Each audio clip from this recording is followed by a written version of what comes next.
The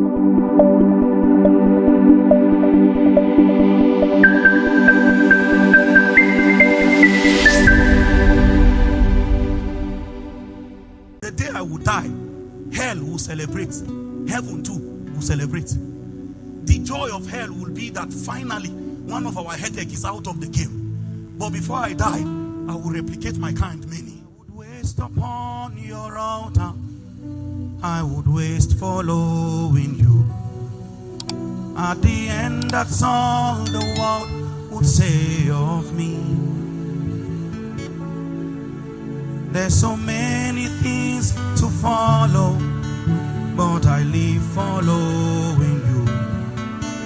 In life or in death, I am yours. I would waste upon your altar. I would waste following you. At the end, that's all the world will say of me. There's so many things to follow, but I live following you. In life or in death, I am yours. Please, you may be seated. God bless you.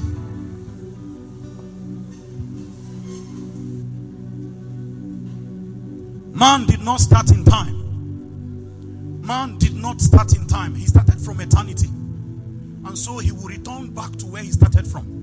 The scripture says in Jeremiah chapter 1 verse 5, before I formed thee in your mother's womb, he says, I knew you, I sanctified you, and I ordained you a prophet unto the nations. Man's expression did not start inside time. He had lived in a realm where time was not a reality before, and so nothing timely can satisfy his hunger. He will try to use temporal things to make up for his deficiencies, but by everything he achieves, he will find out there is a void that only eternity can satisfy, because he had tasted from the wine of eternity before, and so only eternal things can satisfy him. In the light that man didn't start in time, it will be foolishness that all your labor, all your achievements, everything you have are things that are temporal, time-based realities. Unfortunately, this is what some people build and pursue with all of their life.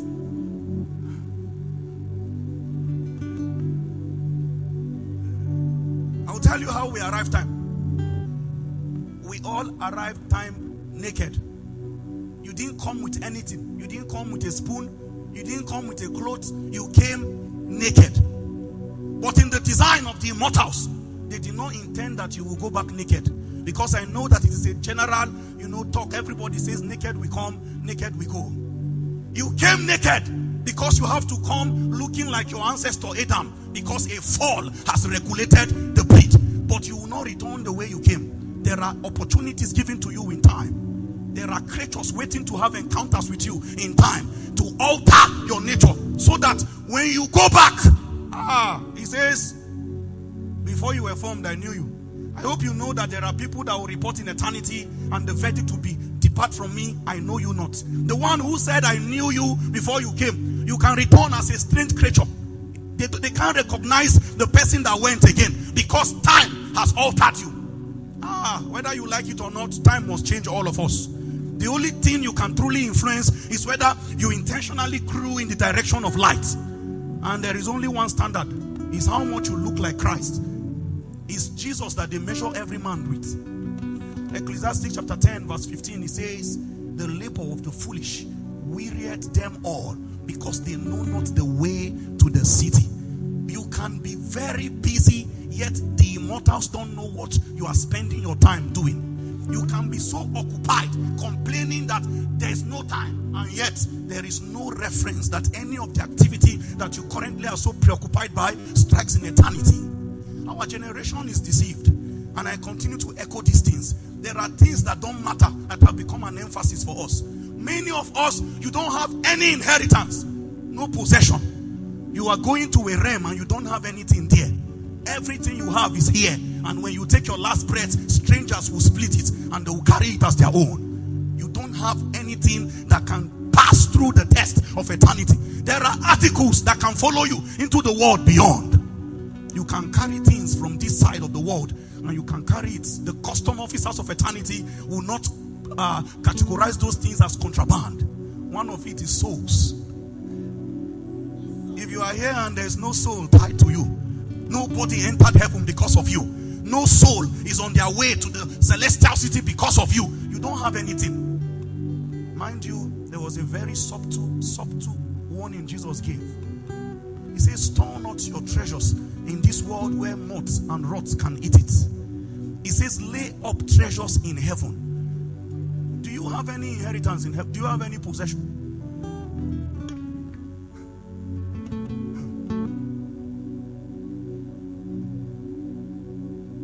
You are not too young, brother.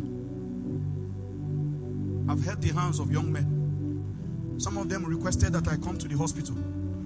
Their parents made the arrangement. The only thing the guy was asking for, it broke my heart that evening. He said he wanted to hold my hands as he passed. He was telling them, call Effah, call him. When I came, he just held my hands like this. And then he slipped into eternity. And I wondered. Another sister told me that, please, her brother, there was a kidney issue, I believe, all the way in Enugu. His last request, when people want to leave this side into the great beyond, there are all kinds of requests. Some people ask for their favorite meal. That's the last memory they want to have about time. This particular sister, her brother asked, he said, play Theophilus song for me. That is his last request. Very soon you will realize that all the things we have made so much emphasis around, this thing is just a temporal reality. It's like a reality TV show. It will soon end. And the unfortunate thing about the things I'm sharing about is that there is a deception that makes us think that we are young, so we have time. As a matter of fact, the young die now more than the old. The number of obituaries, the number of sudden death, you are like the flowers of the field. You are bright in the morning. When we return in the evening, Solomon says, the glory that you saw in the morning, it has vanished. You are young, brother. You are young, sister. Jesus is not drinking from the cup of your wine. That's your youthful vigor. No spirit of Zion is benefiting from it. The devil is spending of your youth, deploying all your energy and your strength towards things that advance a strong negative government. And you cannot see yet. The only reason why man should not die but live is so that he should declare the works of the Lord. And if your life is not declaring the works of the Lord, you have not met the criteria that is supposed to elongate your time on earth. I don't know what you are preoccupied with. If you are here, you are 15 years, you don't have any soul. I'm not talking about have like a possession. You cannot account that this is what I won. You have never done the work of the master. Never. The question I put to you, who did you live for? What are you living for? It's a self-centered existence. Me, myself, and I. And the one declaration is go ye into the world. It is to penetrate the systems, to reveal Jesus. There are many people sitting here, even while I'm talking, even as I'm speaking like this. The spirit of the new age has shielded their hearts. They will never win souls. They are never burdened by souls. When sinners die, they are happy. They even orchestrate the death of sinners. They pray judgment prayers for a man that has not received Jesus to die. And they are not thinking where that soul went to.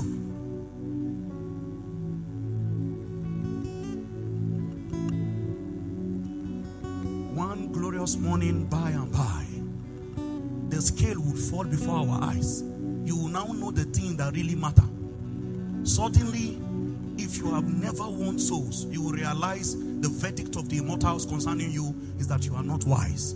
He says, them that win souls are wise. They gave one extra description. They will shine like the firmament, telling you that in the age to come, some of us are already piping briefly from the power of the age to come. There are many things we do currently. It's not given to this species of creation to operate in those power. So we are only fetching from an age to come. But in the world, after this world is over, that will become our normal life.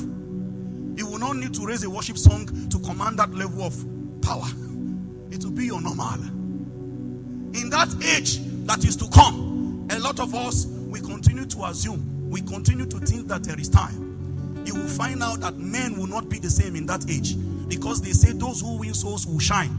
So it means that if you are without that particular investment of soul winning, your existence, you know, you did not choose many things concerning how you manifested in this particular phase of existence, but you can choose about how the age to come will be for you. You can be among the nobles in the New Jerusalem. You can be among the princes, the ones that galaxies are wheeled after them. Abraham walked with God, and they named the whole of the underworld, the bosom of Abraham, the place where the righteous will stay. They named it after one man. It's already a foretaste of the world to come. This is how they will name cities after people who are wise. I don't know what wisdom is for you, but if soul is not part of it, you have really missed an emphasis in the New Testament gospel. It is about soul. It is about winning souls. It's about bringing people who are lost to the kingdom. What have we used God for? As I tie my discourse up, spirituality is self-seeking. See, spirituality is so self-centered. It's about trying to access something through God. A lot of us even came to God because of something we want Him to do for us. There is no genuine need. We did not recognize we were sinners. We did not recognize we were doomed, and God is our salvation. They presented a need in our life, and then they presented God as a condition to be met before that need will now be met by God. And so you just came to God hoping that let's meet this part so that God will now play His part. Why do you feel that Christians don't last long after they do their salvation declaration? Because those declarations are emotional. Men are not shown the cross of Jesus where nails pierced His hands again. They are shown Ghana must go of money under the cross, and then they say, come, there's somebody that can solve your financial issue. The mystery of the cross is beyond your bank account. Your bank account is too small.